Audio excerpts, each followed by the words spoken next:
I'm not letting some black delivery boy teach me how to run my company." That sentence hit the silence like a slap to the face. In front of hundreds of employees, in the luxurious main lobby of Centrix Alpha, a leading data tech empire in America, a white CEO, powerful and cold, bellowed those words. Right into phone cameras, right in front of the world. And who was he talking to? Just a young man in a delivery jacket, still holding a takeout box with a customer's name sticker. Brown skin, bright eyes, silent, amidst the CEO's rage and contempt. What no one knew in that moment was that just 20 minutes later, that very CEO would be in handcuffs, right there, in the same lobby. And all the employees, those who had once kept their heads down, would be standing in a circle, watching him fall. The live stream of the incident spread like wildfire, hitting 2 million views in just 2 hours. It sparked a global firestorm about racial discrimination in the tech industry. But behind that scene was a deeper story, a longer, more painful truth, about a genius boy who once turned down MIT to take care of his mother on dialysis, about insults, glares of contempt, and a shattered phone screen hiding a truth no one expected. They thought they were humiliating a delivery guy. What they didn't know was that they had just written their own sentence. Centrix Alpha, a 42-story glass tower nestled in the heart of the financial district, a place where everyone walking in wore suits and talked about the future. A sleek world of data, algorithms, and power. At 21, Cain Myers showed up there every night with a delivery backpack and worn-out second-hand sneakers. He didn't belong here. At least, not in the way people looked at him. That evening, Cain brought dinner to the 34th floor, Centrix Alpha's core engineering zone. But when he swiped his elevator pass, a cold message popped up. Authorized personnel only. "You can take the stairs," the security guard said, without even looking up. Cain exhaled quietly, nodded, and started climbing. 17 floors, in silence, sweat gathering at his collar. When he stepped out from the fire exit, a blonde receptionist pulled out her phone and hit record for her Instagram story. What's this? A delivery guy cosplaying as a CEO? Who let him into the analytics zone? Employee elevators aren't for couriers, honey. Cain didn't say a word. He didn't need to, because he knew he carried something no one in this tower had. The eyes of a survivor. A mind that had learned to code from library books, from broken computers, from nights spent sleeping beside his mother's hospital bed. And he knew. Something was about to crash. Not an order. The entire system. Cain stepped through the side lobby of the 34th floor, where dozens of LED screens flickered non-stop, flooding with millions of data lines clogged in the system. The air was tight, tense like a drawn wire. Engineers in white coats rushed back and forth. Some argued heatedly in front of a sprawling data flowchart. An AI trading algorithm was bottlenecking, delaying responses to financial funds and slowing thousands of transactions every minute. Every second lost meant millions bleeding out. Cain was just planning to drop off the food and go. But then, his eyes froze. The system showed a parallel sequential processing model, caught in a loopback, a basic flaw, yet nearly invisible unless you'd survived by building your own systems from scratch. And Cain, the same Cain who once rewrote entire frameworks on an 8-year-old laptop in an apartment lit by stolen electricity, saw it instantly. He blurted out, "Switch to a distributed map and consolidate using a Bloom filter. That'll fix it." The whole room snapped around. One engineer stopped in their tracks. Another frowned. "Who just said that?" A woman whispered, staring at Cain like he'd just spoken in an alien tongue. Cain didn't know it yet, But that one simple sentence had just saved the company from collapse and thrown him straight into the eye of a storm. Amid the murmuring crowd of engineers, a pair of high heels stopped just behind Cain. Kiara Vale, Chief Operating Officer of Centrix Alpha, stepped into the scene like the spotlight had just turned on. 36th Wharton graduate, former campus beauty queen, famous for her eloquence and her sugar-coated venom. But anyone who'd been around long enough knew Kiara hadn't climbed the ranks on talent. She rose through her very close ties with CEO Dorian Blackvale. Arms crossed, head tilted, she looked at Cain like she was inspecting some rare creature. "Where'd you learn those words?" "Off the back of a cereal box." The room burst into laughter. Cain was about to walk away in silence, but his eyes stayed locked on the screen, where numbers continued to crash and burn. Kiara wasn't done. "All right, I like a gamble. If you're right, I'll live stream an apology in front of the whole company. But if you're wrong, you disappear." No one said a word, but every eye in the room waited for Cain to fall. A young black man, a delivery guy, standing in the heart of the top data empire in America, talking algorithms, arrogant, or genius. Only one way to find out. Cain nodded. "I accept." The air shifted. Suddenly, the glass doors slid open. Dorian Blackvale, the powerful CEO of Centrix Alpha, walked in with the cold authority of a man used to commanding entire markets. 52 years old, white, South Carolina born. He'd been accused multiple times by watchdog groups of covert racial discrimination in hiring. But no one had ever had enough power or courage to call him out. He walked to the center of the room, eyes fixed on Cain like he was a minor glitch in the system. Then spoke, low, slow, and calculated. "I hear you think you're smarter than my entire team of PhDs? Fine, I'll give you 15 minutes. If you can't produce at least a 10% performance improvement, you'll be escorted out of this building immediately." Cain swallowed. Not from pressure, but because of what came next. "And your mother, Dorothy Myers, the night janitor who's cleaned this company for 12 years. Her contract will be terminated too." The room froze. Cain stiffened. His fingers clenched the takeout box so tight it nearly crumpled. Dorian squinted, lips curling into a cruel smile. "You understand, don't you? This isn't just your little game anymore." It was a challenge, but the pawn on the board wasn't Cain, it was his mother. Cain stood still, eyes cast to the floor, but inside him a memory stirred, soft and quiet, like the dim light spilling from a library doorway late at night. At 17, Cain Myers had stunned the tech world by defeating 4 college students at a national coding competition. Even though he was only a high school senior and had never owned a computer, a full scholarship from MIT arrived in the mail. The future had seemed to call his name. But then his mother, Dorothy Myers, was diagnosed with end-stage kidney failure. Dialysis, 3 times a week. No insurance, no husband, no one but Cain. So he stayed. By day, he delivered food. By night, after his mother had fallen asleep, Cain would quietly slip into the old maintenance room in the building where she mopped floors.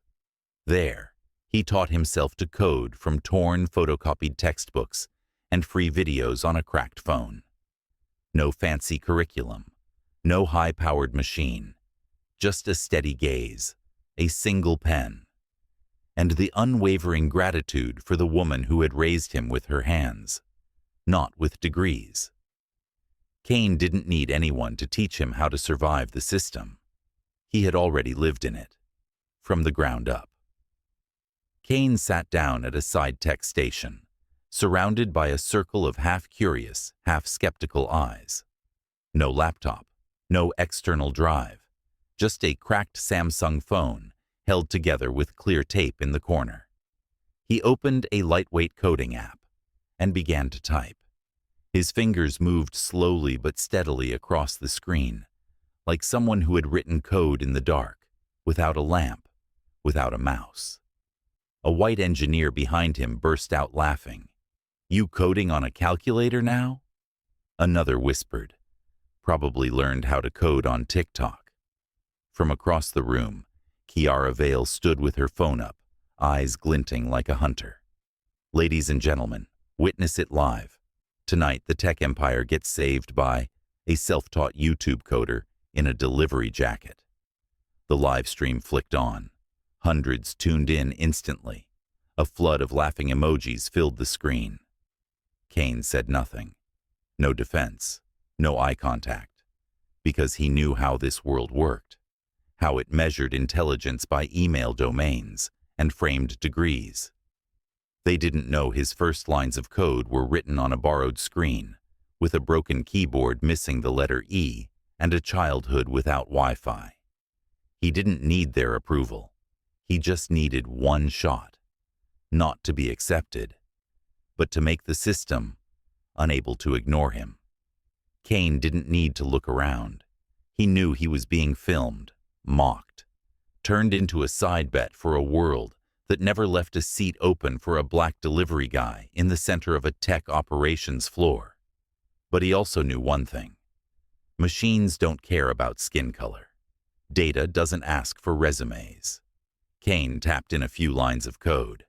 Bloated, tangled scripts were restructured into a single, streamlined module. Precise, like the way he used to count out coins to buy his mother's medication. He adjusted 2 critical lines, ran the simulation. A soft ding echoed, then silence. A strange, heavy silence. 400,000 queries, completed in 3.7 seconds, nearly twice as fast as the original system. No errors, no crashes, no data loss. The once noisy room fell dead quiet, like someone had pulled the plug on the whole place. One engineer dropped his pen.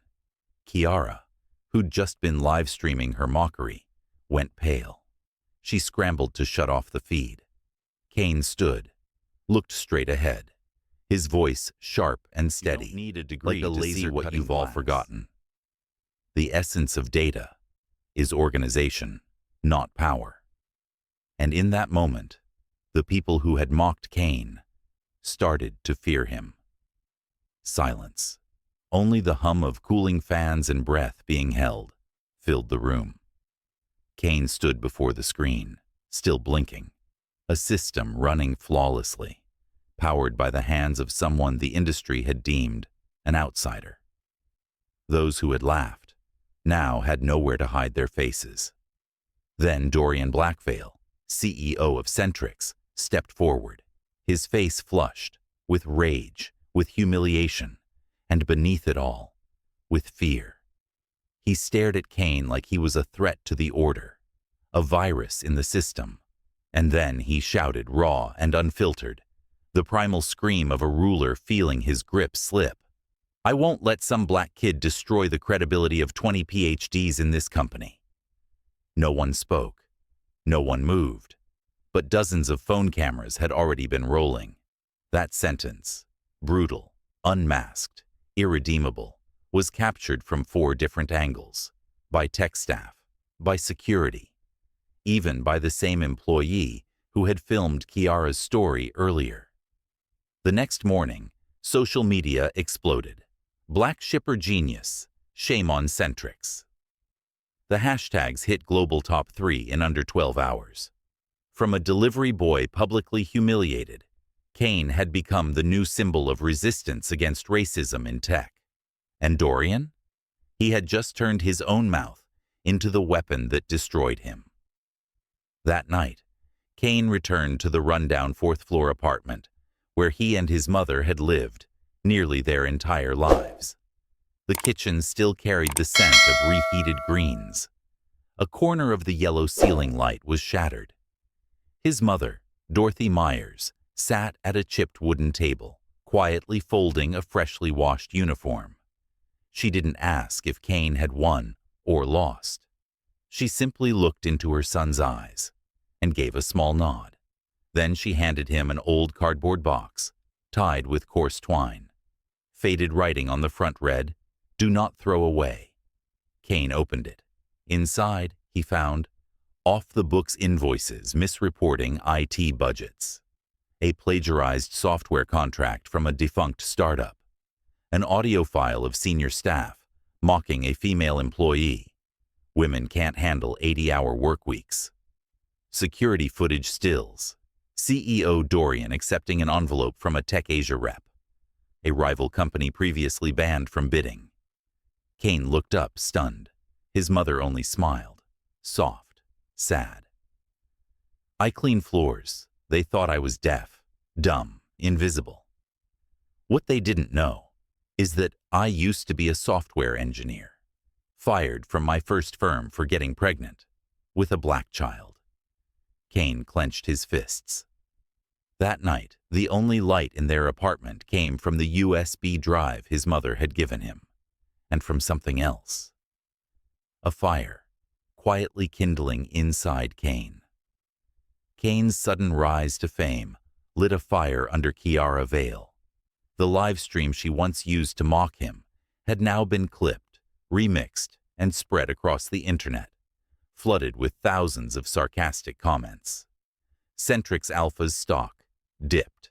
Shareholders started asking questions, and Kiara understood one thing. If that black delivery boy became a hero, her reputation and the cushy seat she sat in wouldn't survive. So she made her move. Kiara hired a former hacker.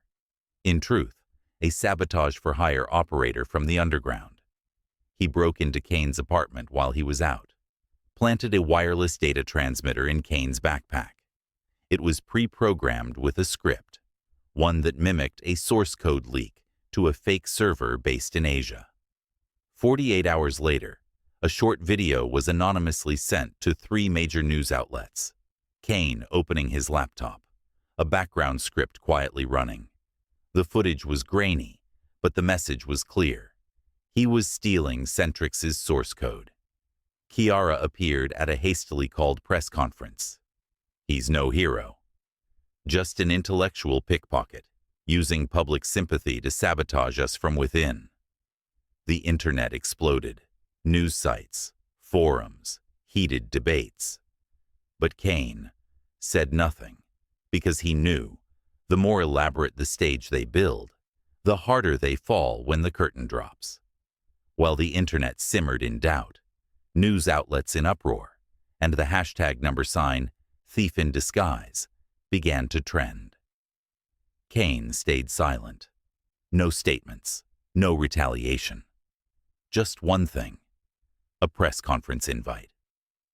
That evening, in a modest meeting room on the east side of the city, Cain walked in, wearing a wrinkled dress shirt, carrying an old laptop, and a small black USB. He stepped up to the podium, plugged the device into the projector. The screen lit up. Clip 1. Kiara, meeting the hacker at a quiet cafe, handing over a USB, receiving an envelope in return, filmed from behind a glass window, clear face, clear exchange. Clip 2. A screenshot of Kiara transferring money to an offshore account in the Bahamas, on the exact day the fake data leak was triggered. Clip 3. An internal email from Kiara to CEO Dorian. Subject line, "Don't worry, mission done. I took care of that black rat." Cain said nothing. He let the footage speak for itself. All of it was live-streamed simultaneously across 5 platforms. The nation watched, frozen. When the screen finally went dark, Cain looked up, voice calm and sharp. "If anyone still thinks I stole anything, you might want to take a closer look at who really wears the face of a thief." And in that moment, the entire stage Kiara had built collapsed.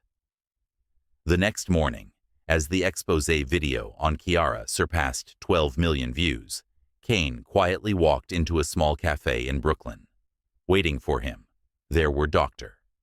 Lydia Monroe, former lead AI engineer at Centrix Alpha, and Imani Brooks, an investigative journalist who had been permanently banned from entering the company's headquarters. Lydia, a brilliant and sharp black woman, had once been fired simply for openly questioning HR about imbalanced hiring figures.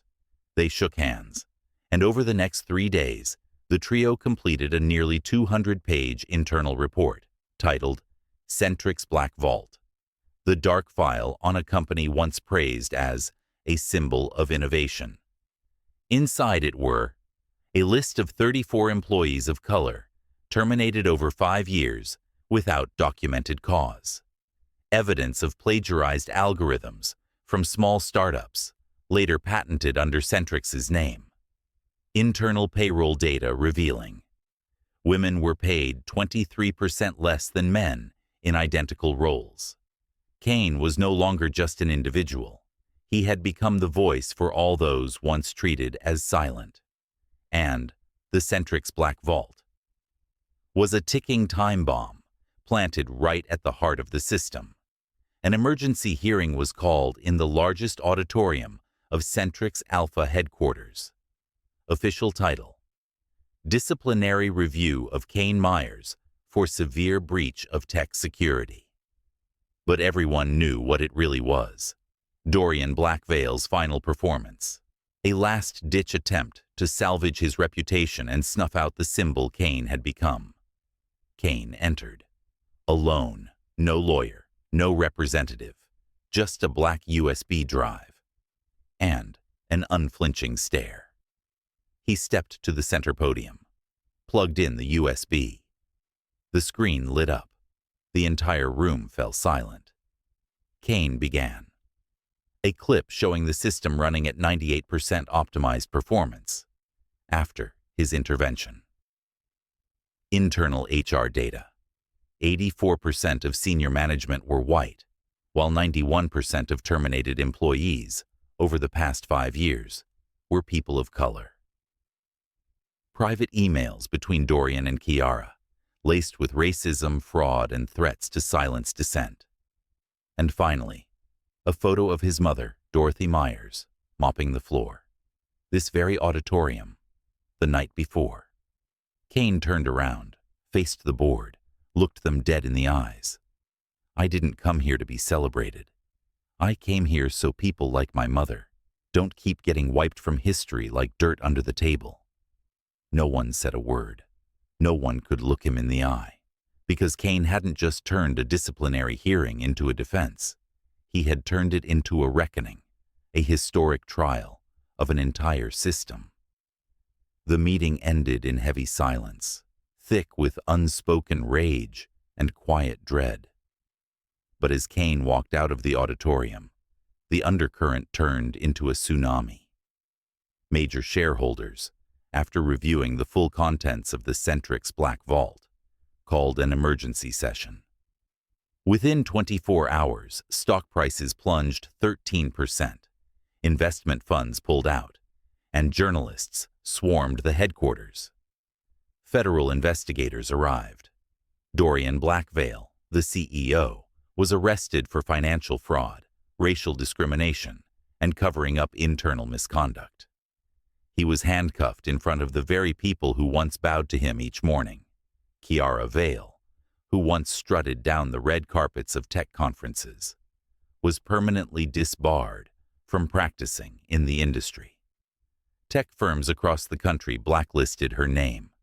She vanished from the media like she'd never existed. Meanwhile, Cain was offered the position of interim CEO by the board. He declined. Instead, he proposed the formation of a corporate culture reform council, made up of engineers, janitors, security guards, and interns. His first request was simple: double the salaries of the cleaning staff, and enroll them in the company's internal AI training program. Applause erupted, not because Cain had won, but because, finally, someone had turned justice into action, from the ground up. 6 months later, the Centrix Alpha building had changed. The tech floor, once dominated by white engineers, now included immigrant women, African-born coders, former janitors, and security guards. At the front of the main lobby, a new gold-plated inscription read, "Intelligence doesn't come in a color. It just needs a chance to shine." Under Cain Myers' leadership, Centrix Change was born, a free coding initiative for Black and brown youth, immigrant workers, and anyone who'd ever been locked out of tech because of where they came from. Every week, Cain taught one class himself, still wore the same old backpack. At his first TED Talk, Cain walked onto the stage. Hundreds stood, applauding. He said only this: "I once had someone spit in my face just for walking into a building wearing a delivery uniform. A building that wasn't made for someone like me. But I learned something. Intelligence doesn't wear a uniform. It lives in those who refuse to be silenced." In the audience, Dorothy Myers, Cain's mother, sat quietly. She wiped away a tear, then leaned over and whispered to the person next to her. He once climbed 17 flights just to deliver one meal. Now he's helping the whole world climb with him.